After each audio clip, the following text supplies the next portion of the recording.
Gloria a Dios, aleluya, bendito y alabado sea el nombre del Señor, muy amados del Señor, tengan un día muy bendecido. Yo declaro en el nombre de Jesús que este es el día que el Señor ha hecho, que usted se va a gozar, yo me voy a gozar, nos vamos a gozar, nos vamos a alegrar y vamos a ver la bondad y la fidelidad del Señor manifestada en nosotros en este día. Gloria a Dios, gloria a Dios. Bienvenidos a nuestro tiempo de reto de lectura bíblica del Nuevo Testamento en 6 meses. Este es nuestro día 151 y vamos a iniciar una nueva carta. Vamos a iniciar la carta a los Gálatas. Y tal vez de pronto la única, digámosle que la única aclaración que hay que hacer con la carta a los Gálatas es que es una carta un poquito dura. Pablo está como un poquito frustrado porque los Gálatas es una iglesia que recibió la palabra de Dios con fuego, con unción, con revelación, pero están a punto de volver atrás. Están dejándose mover por otras cosas, están dejándose mover por otros supuestos líderes, líderes engañadores, líderes falsos que les están engañando. Y bueno, Pablo está muy enojado, está muy frustrado y le va a llamar profundamente la atención a esta iglesia para que enderece el camino. Así que con eso en mente iniciemos entonces nuestra lectura de Gálatas. Vamos a leer los primeros dos capítulos, Gálatas 1 y Gálatas 2. Y siempre, como siempre, leamos la palabra en el nombre del Padre, del Hijo y con la unción fresca del Espíritu Santo. Saludos de Pablo. Les escribo yo, el apóstol Pablo. No fui nombrado apóstol por ningún grupo de personas ni por ninguna autoridad humana, sino por Jesucristo mismo y por Dios Padre, quien levantó a Jesús de los muertos. Todos los hermanos de este lugar se unen a mí y envían esta carta a las iglesias de Galacia. Que Dios Padre y nuestro Señor Jesucristo les concedan gracia y paz. Tal como Dios nuestro Padre lo planeó, Jesús entregó su vida por nuestros pecados, para rescatarnos de este mundo de maldad en el que vivimos. A Dios sea toda la gloria, por siempre y para siempre. Amén. Estoy horrorizado de ustedes, que tan pronto se hayan apartado de Dios, que los llamó a sí mismo por medio de la amorosa misericordia de Cristo. Están siguiendo un evangelio diferente, que aparenta ser la buena noticia, pero que no lo es en absoluto. Están siendo engañados por los que a propósito distorsionan la verdad acerca de Cristo. Si alguien, ya sea uno de nosotros o incluso un ángel del cielo, les predica otra supuesta buena noticia diferente a la que nosotros hemos predicado, que le caiga la maldición de Dios. Repito lo que ya hemos dicho. Si alguien predica otra falsa noticia creyendo que es la buena y que es una distinta a la que ustedes han recibido, que sea una persona maldita. Queda claro que no es mi intención ganarme el favor de la gente, sino el favor de Dios.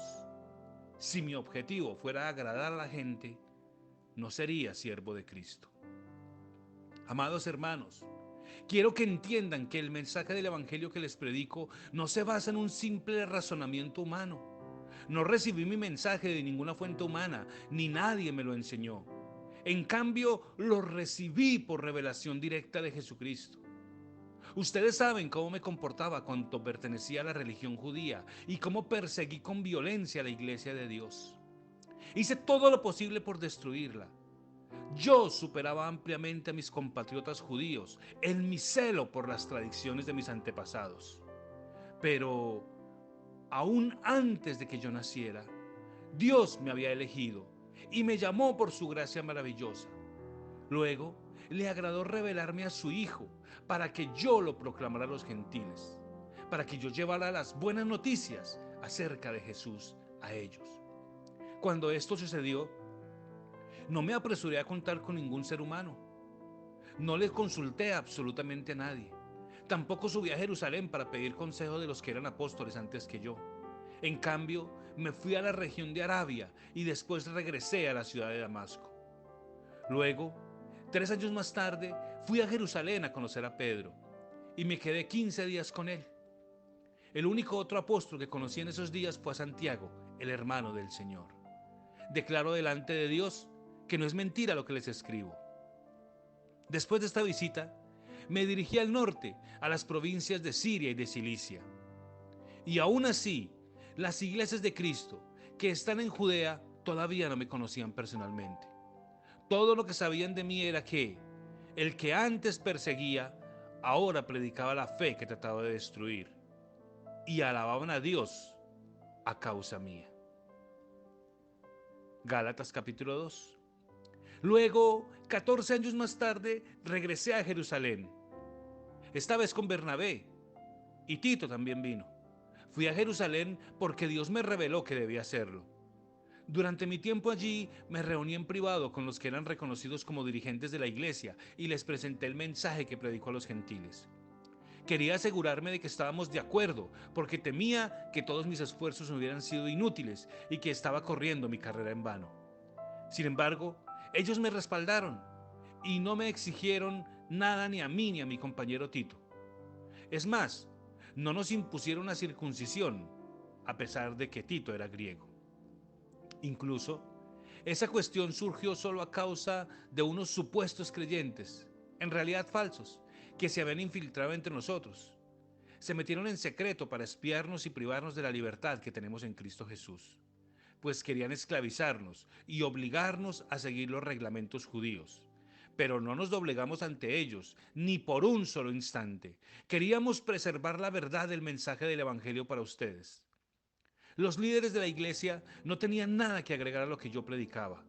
Dicho sea de paso, su fama de grandes líderes a mí no me afectó para nada, porque Dios no tiene favoritos. Al contrario, ellos comprendieron que Dios me había dado responsabilidad de predicar el evangelio a los gentiles, tal como le había dado a Pedro la responsabilidad de predicar a los judíos. Pues el mismo Dios que actuaba por medio de Pedro apóstol a los judíos, también actuaba por medio de mí a los gentiles.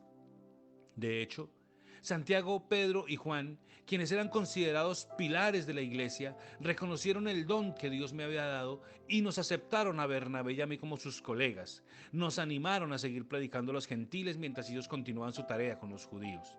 La única sugerencia que hicieron fue que siguiéramos ayudando a los pobres, algo que siempre hemos hecho y que sabemos que tenemos que hacer. Pero cuando Pedro llegó a Antioquía, tuve que enfrentarlo cara a cara, porque él estaba muy equivocado en lo que hacía. Cuando llegó por primera vez, Pedro comía con los creyentes gentiles, quienes no estaban circuncidados.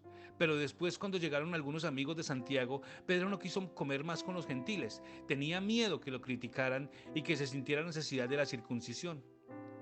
Como resultado, otros creyentes judíos imitaron la hipocresía de Pedro, e incluso Bernabé se dejó llevar por esa hipocresía. Cuando vi que ellos no seguían la verdad del mensaje del Evangelio, le dije a Pedro delante de todos los demás: si tú eres judío de nacimiento, dejaste a un lado las leyes judías y vives como gentil, ¿por qué ahora tratas de obligar a los gentiles a seguir las tradiciones judías? Tú y yo somos judíos de nacimiento, no somos pecadores como los gentiles. Sin embargo, sabemos que una persona es declarada justa ante Dios por la fe en Jesucristo y no por la obediencia de la ley.